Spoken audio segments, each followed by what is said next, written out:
Hello, my name is Krista Mullins, and I am a program consultant with the Kentucky Department of Education in the Office of Assessment and Accountability. I will be your main contact for questions regarding the Alternate Kentucky Summative Assessment, or AKSA. Today, we will be reviewing the back to school training for the Kentucky Alternate Assessment Program for the 2025 2026 school year. Our agenda for the training can be seen here. We will be discussing what's new for the 2025 2026 school year, AKSA testing windows, assessment trainings, and allegation alerts. We will talk briefly about the Transition Attainment Record, or TAR, attainment tasks, content areas tested, and field tests. We'll finish the training with the alternate program calendar. Let's take a look at what is new for the 2025 2026 school year. A revised alternate program calendar can be found using the link in the slide. Also new this year is that districts will no longer receive thumb drives. The videos or animations needed for administering the assessment will be available in the Online Training System, or OTS. It is important that teachers make sure their profile is updated with the correct grade bands taught in order to have access to the videos.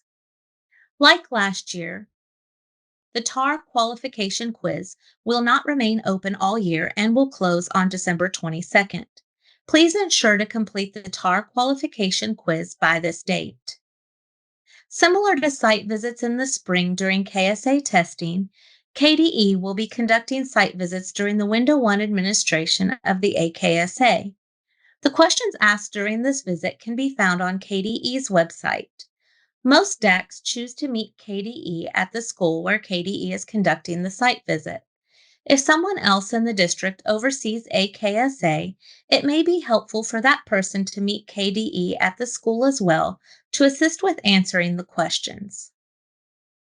This year, districts will not automatically receive DAC binders. School-level binders will be sent to districts like previous years. Once Window 1 is completed, DACs should keep one binder from each grade band, elementary, middle, and high school, in a secure location to be used for any makeup tests. If a district would like to receive a DAC binder in lieu of retaining 3 binders from Window 1, DACs will need to complete a DAC binder order form prior to each window. These forms will be on the KDE website and sent in a Monday DAC email and special alternate email.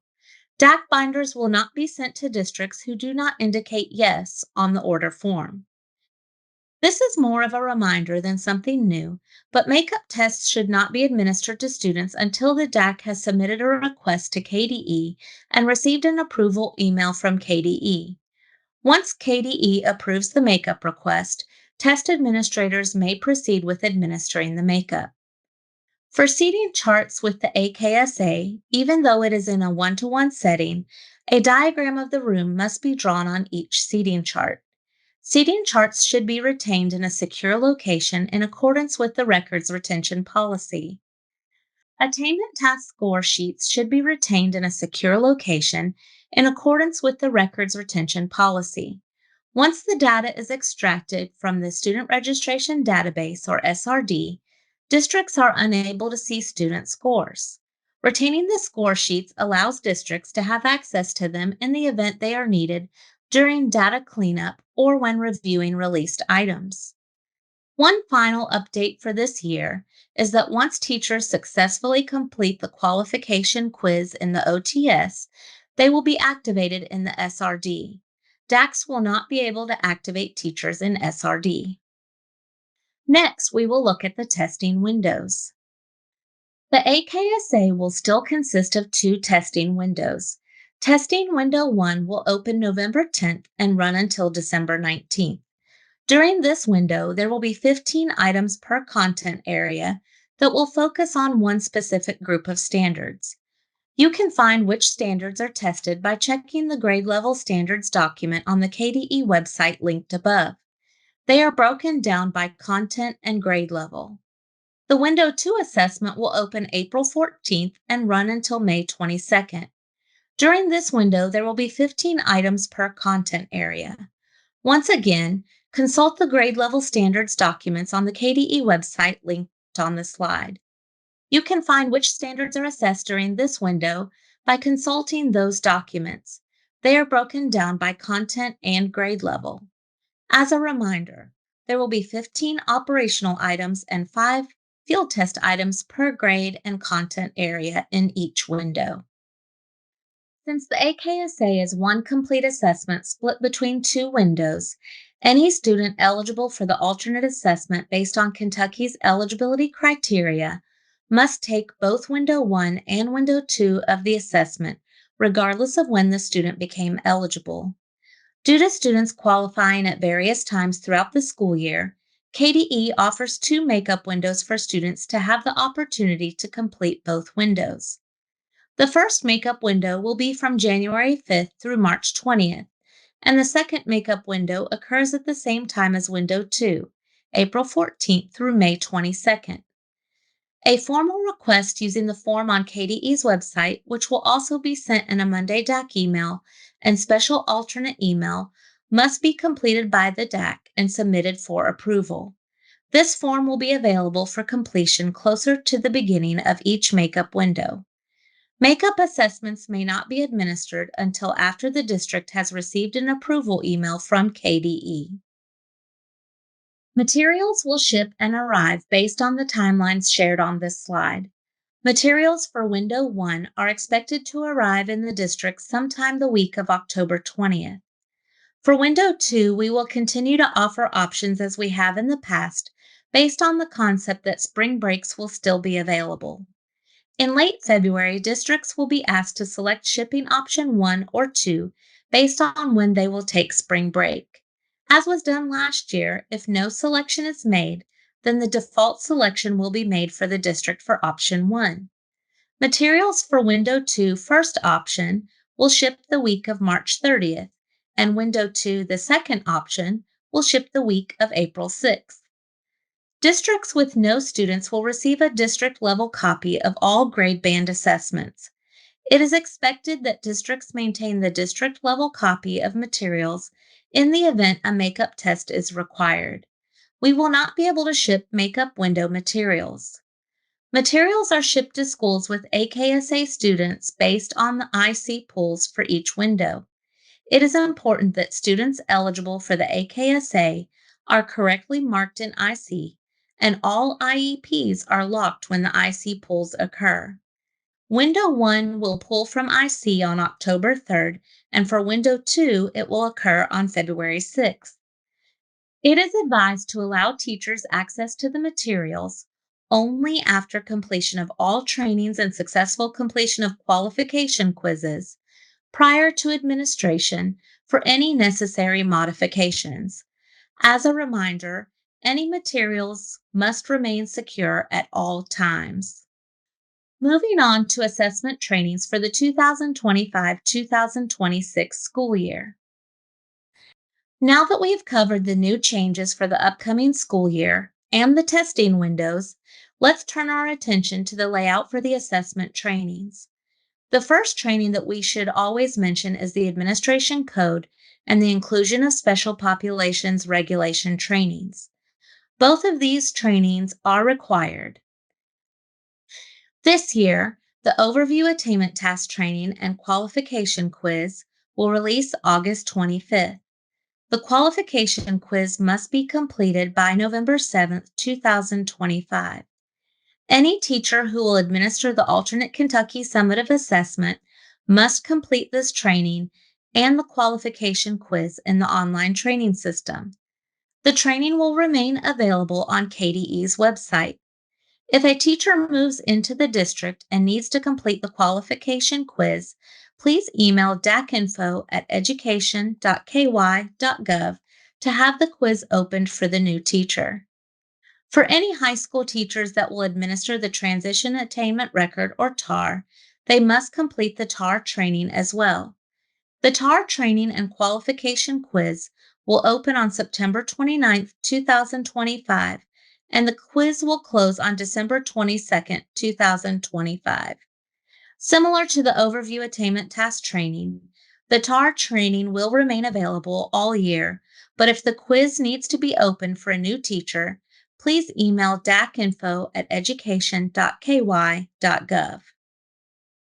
The Career Work Experience Certification, or CWEC, training and qualification quiz will release September 5th, and the quiz must be completed by December 22nd, 2025.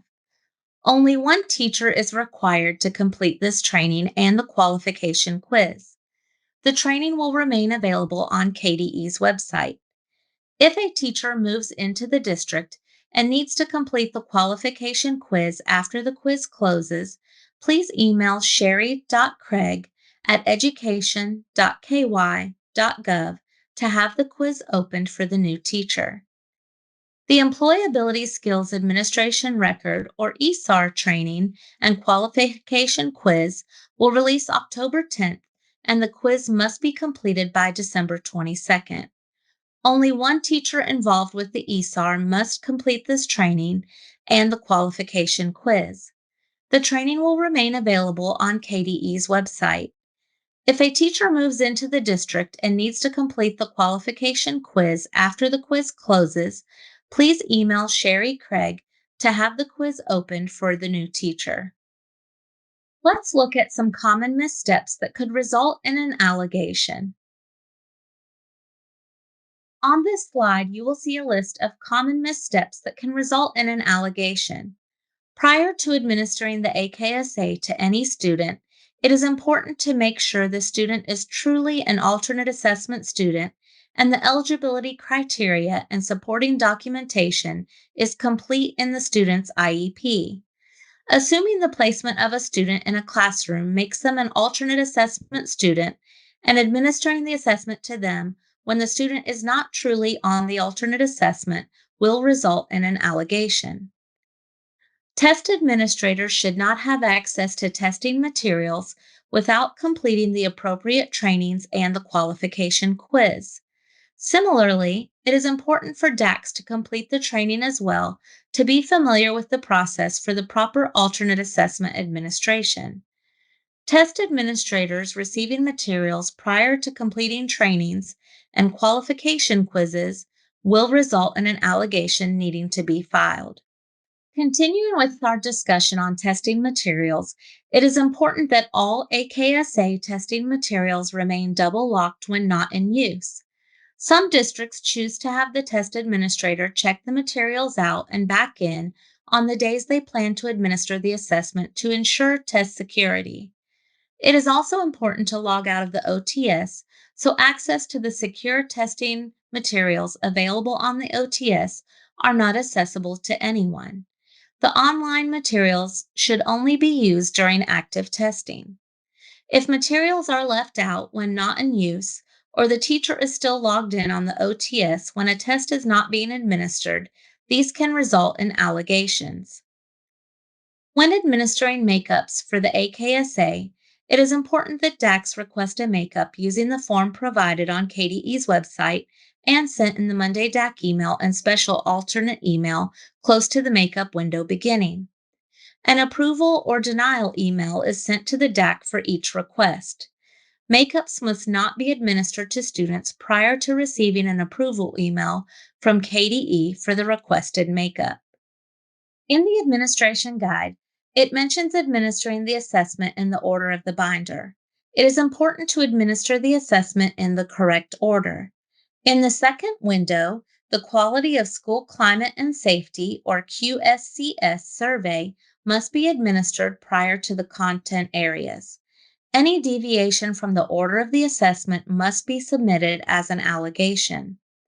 While some districts choose to have someone else take the lead on the alternate assessment for their district, it is important for DACs to be familiar with and know the processes and procedures for the alternate assessment and follow all protocols.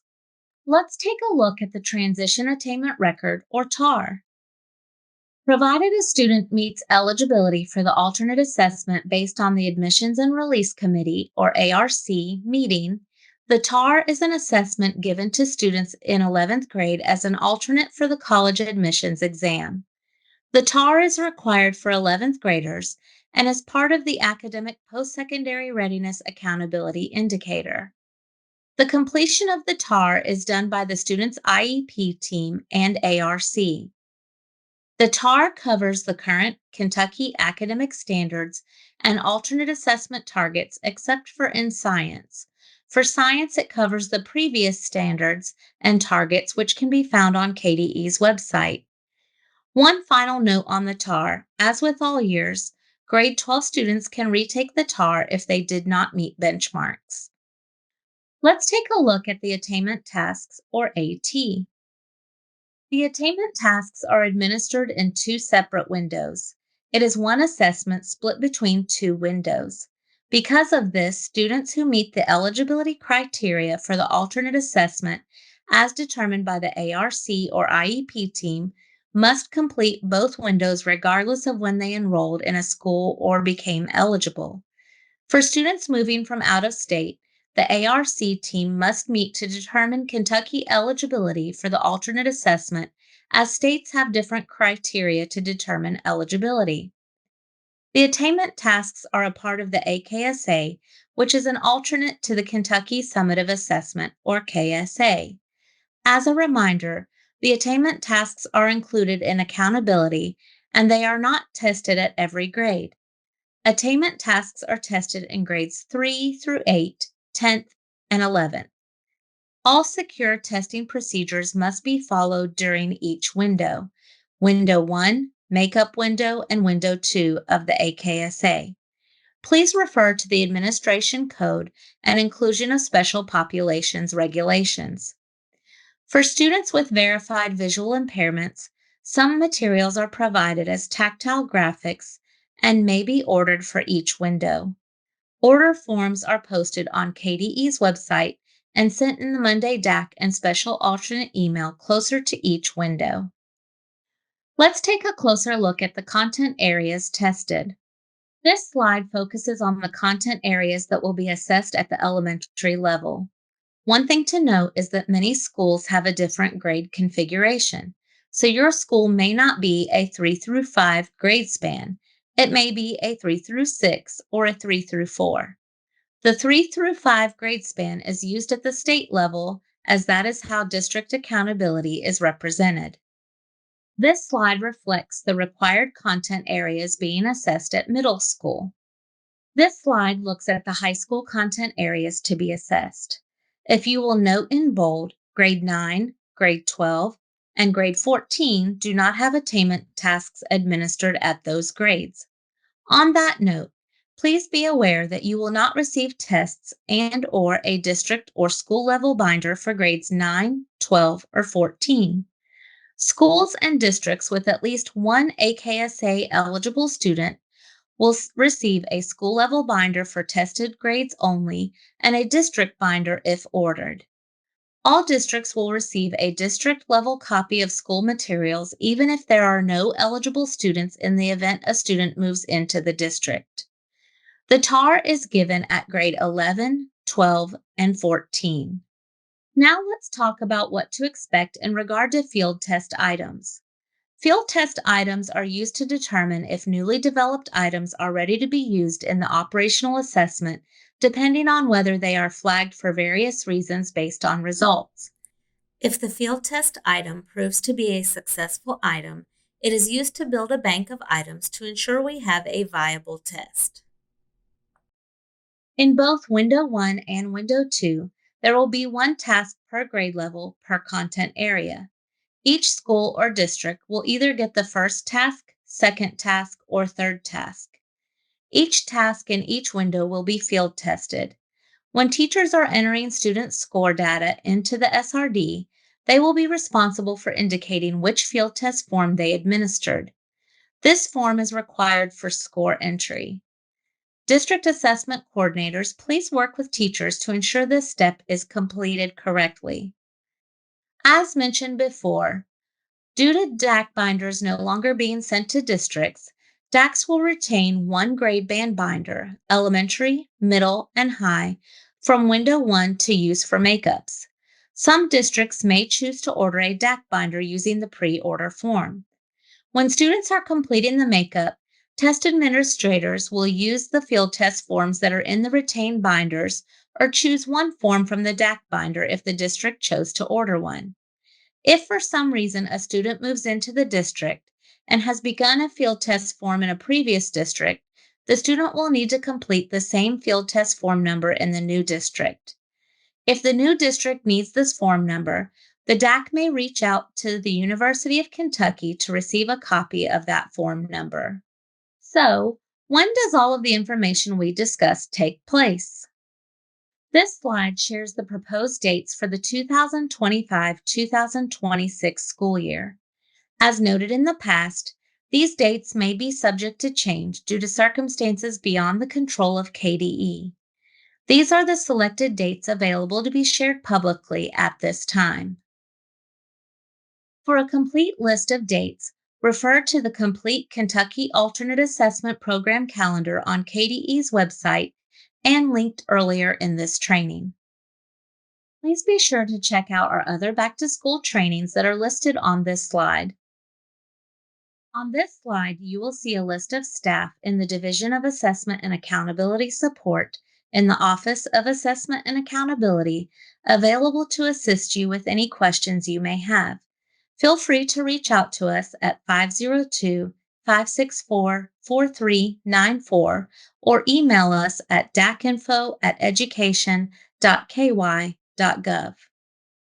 Thank you for taking the time to watch this training, and please feel free to reach out with any questions you may have. I hope you have a wonderful school year.